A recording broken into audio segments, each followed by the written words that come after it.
किसी नदी के तट पर एक वन था। उस वन में एक बंदर निवास करता था, जो वन के फल आदि खाकर अपना निर्वाह करता था।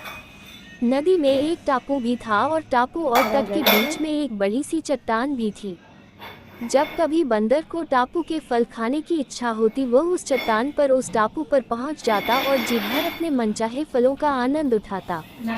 उसी नदी में घड़ियालों का एक जोड़ी भी रहती थी।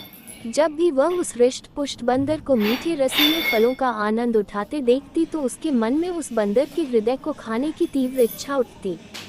एक दिन उसने नर घड़ियाल से कहा, प्रिय, अगर तुम मुझसे प्रेम करते हो तो मुझे उसका हृदय खिला कर दिखा दो। नर घड़ियाल ने उसकी बात मान ली। दूसरे दिन बंदर जैसे ही टापू पर पहुंचा, नर घड़ियाल टापू और तट के बीच के चट्टान के निचले हिस्से पर चिपक गया। वह बंदर एक बुद्धिमान प्राणी था। शाम के समय जब वह लौटने लगा और तट और टापू के बीच के चट्टान को देखा, तो उसे चट्टान की आकृति में कुछ परिवर्तन दिखाई पड़ा। उसने तत्काल समझ लिया कि जरूर कुछ गड़बड़ी है। तथ्य का पता लगाने के लिए उसने चट्टान को नमस्कार करते हुए कहा, हे चट्टान मित्र, आज तुम शांत कैसे हो? मेरा अभिवादन भी स्वीकार नहीं कर रही हो। घड़ियाल ने समझा, शायद चट्टान और बंदर हमेशा बात करते रहते हैं, इसलिए उसने स्वर बदलकर बंदर के नमस्कार का प्रत्युत्तर दे डाला। बंदर की आशंका सत्य निकली। बंदर टापू में ही रुक तो सकता था, मगर टापू में उसके निर्वाह के लिए पर्याप्त आहार उपलब्ध नहीं था। जीविका के लिए उसका वापस वन लौटना अनिवार्य था। अतः अपनी परेशानी का निदान ढूंढते हुए उसने घड़ियाल से कहा, मित्र, चट्टान तो कभी बातें नहीं करती।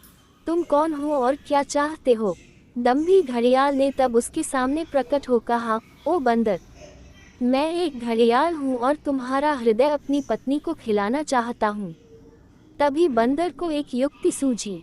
उसने कहा, हे घड़ियाल, बस इतनी सी बात है तो तुम तत्काल अपनी मुख खोल दो। मैं सहर्षी अपने नश्वर शरीर को तुम्हें अर्पित करता हूँ।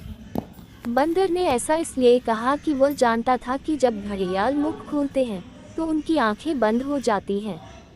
फिर जैसे ही घड़ियाल ने अपना मुख खोला, बंदर ने तेजी से एक छलांग उसके सिर पर मारी और दूसरी छलांग में नदी के तट पर जा पहुंचा।